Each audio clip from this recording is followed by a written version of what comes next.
Hey card making friends, welcome back. It's Sandy here, and today I have a fun Bunny Vignette Box project to share with you.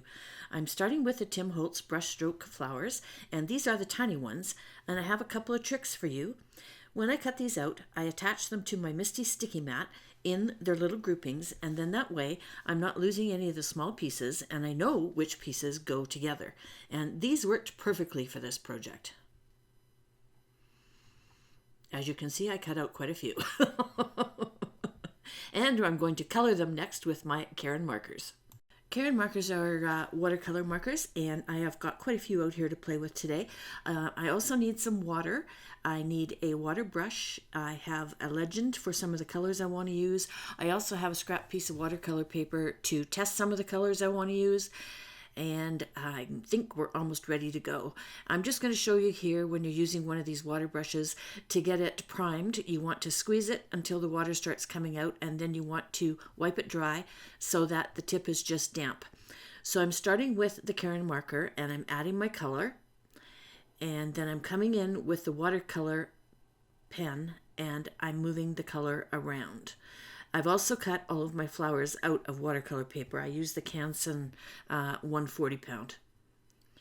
Okay, and I'm mixing some colors. I'm using a light and dark in each color, and I have those listed over on my blog.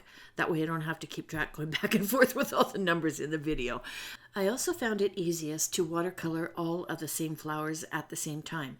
And what I'm going to do is just go through one of each flower showing you which colors that I used so that you have an idea of it. And then at the very end, I did all of the leaves so that I did all the greens at once as well. Each of these flowers also has an overlay. So you'll see the bottom section here. This is the overlay, and I added some green to the dark blue so that it would highlight when I laid it on top of the bases, which are the first ones that I colored at the top. And just now I'm coloring the centers. I'm using a light and a dark gold, and so I'm flooding the little pieces with the lighter color, and then I'm going back in and just adding dots of color down one side. And of course it's going to blend together because they're wet. Okay, so we're going to move on to the pink large flower, and again I'm doing the same process. I'm starting by just adding some water to the watercolor paper and then laying down the lighter of the colors, and then I'm coming back in.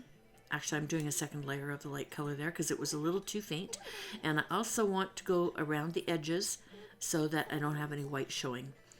And it's great working on top of these MISTI sticky mats because it holds everything in place for you.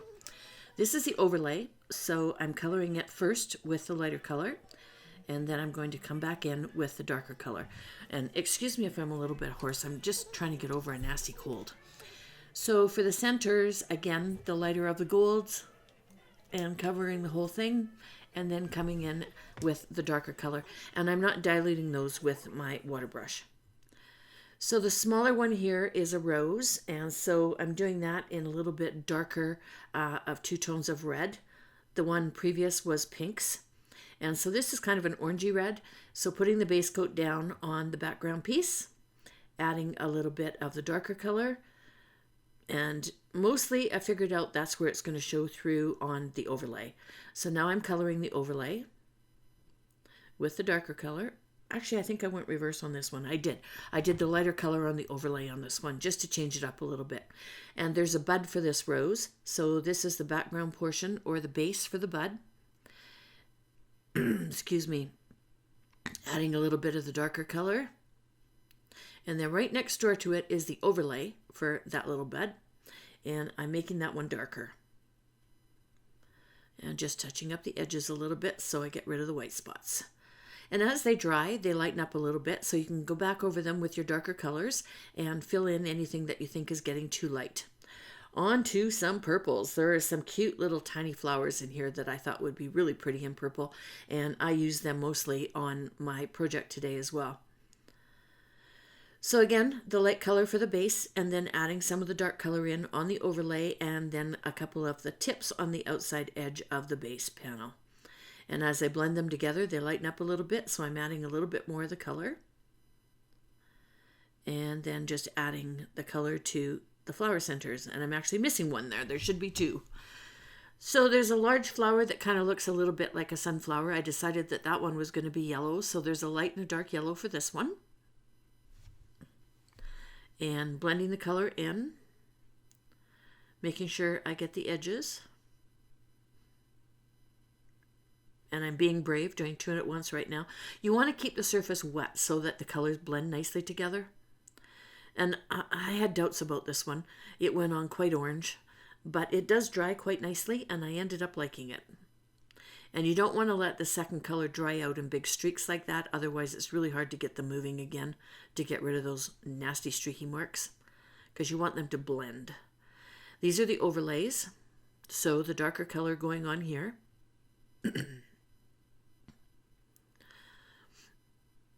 Sometimes you have to push the little pieces down to keep them stuck to the sticky mat. And a little tip on the sticky mats, once you're all finished, take them and wash them with some soap and a little nail brush. Just rub lightly and it will get all the ink and everything off that we've been playing with today and the paint. And if you find that they start to get a little bit unsticky, you can spritz them with your pixie spray that you use for your stencils, and it will get them sticky again. Okay, so we're on to some green leaves, starting with the light green. And I'm using three colors here. I've got a light green, and I got a dark moss green, and then I've got a gray. When I was looking at the picture on the die cuts, there were some like dark kind of gray brown spots, and I decided that gray would be a good blending color for this, and it does it. It fits in quite nicely. So again, blending all of the light green out, making sure that your edges are all covered.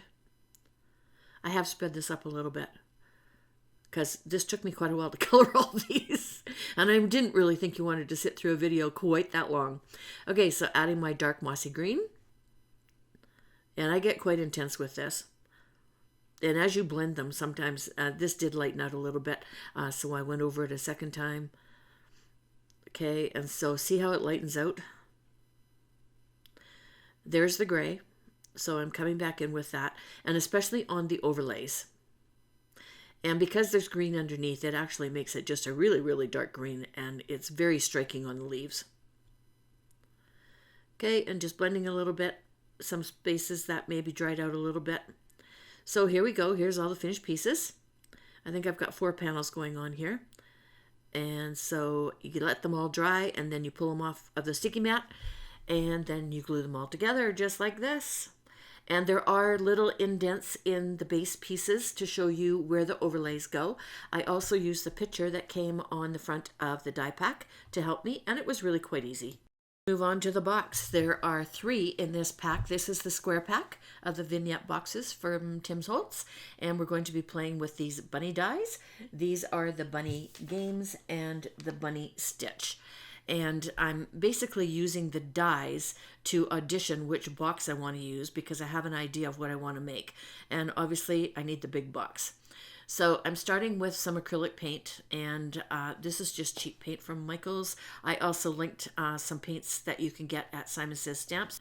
So I watered down some turquoise and white for the inside of the box, and then more turquoise on the outside of the box. For the inside, I took this lovely paper from Lavinia. It was Color Burst Collection. I have linked one again in my blog post for that pretty background. And now I'm going to add to the background. So I'm using the Hocus Pocus stencil from Tim Holtz and some Gina K Glitz Gel, the white.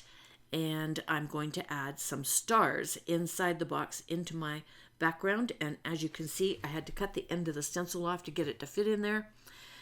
And I'm just holding it in place while I add some glitz. I'm not being too kind of cool about it, just messing it around in there. Getting as much as I can, bending the stencil without putting a permanent crease in it, and trying to go all the way across. There we go. And that will take a few minutes to dry. Hard to see in the video, but it looks really cool stuck inside there. So the second stencil I used was a bubble layering stencil, and I went around the outside of the box to add a little bit of interest. And this is kind of cool. I didn't cover the whole thing. I just kind of went zigzag down through the stencil. And I didn't worry too much about which circles I covered and which ones I didn't. I just kind of got it on there. As you can see, my glitz is starting to dry out a little bit. Okay, and then before it dries, rub your fingers down either side to make sure that you get any of the overhang off. And you just work your way around and do all 4 of the box, all 4 sides. And this stuff it took about 20 minutes to dry. I'm sure it depends on the humidity of where you live and, what's going on with your weather. We're cold and snowy, but I had a heater on in my studio, so it didn't take that long to dry at all. Okay, so again, cleaning it off, taking the stencil off, and you want to wash your stencil and your palette knife as soon as possible to get that off, because when it dries, it's kind of like cement. Okay, and you're just going to work your way around and do all 4 sides of the box and let that dry.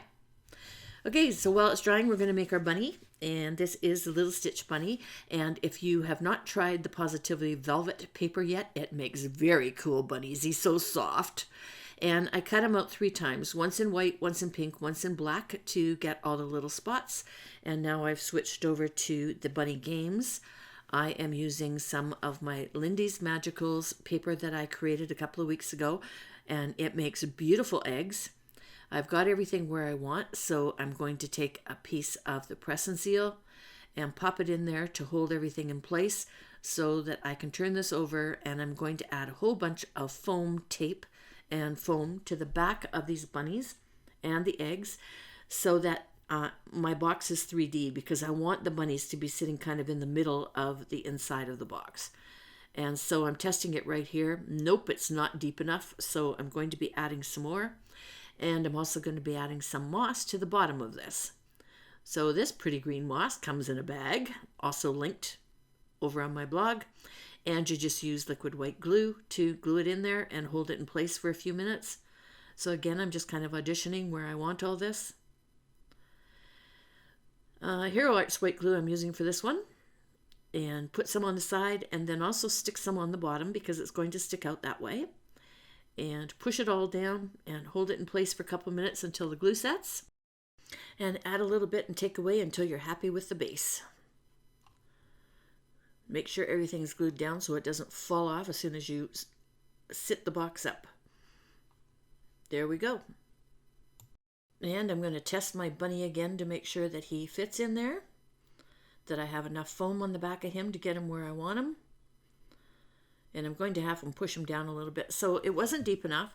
So what I've done, instead of using that foam tape, I am taking the protective cover off of that.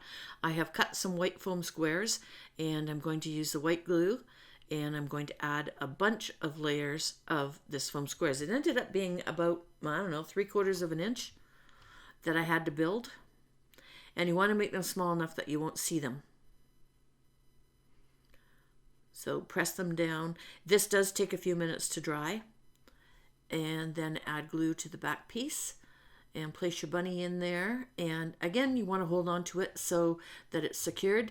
And I also did that little banner up in the left-hand corner. And then I decorated by adding a few flowers, as you can see. And I used mostly the purple. And then I used the little carrot. He's holding a little carrot. I cut out 3, but I ended up only using just 1. This is getting a little bit busy, so I didn't want to just keep adding things to it.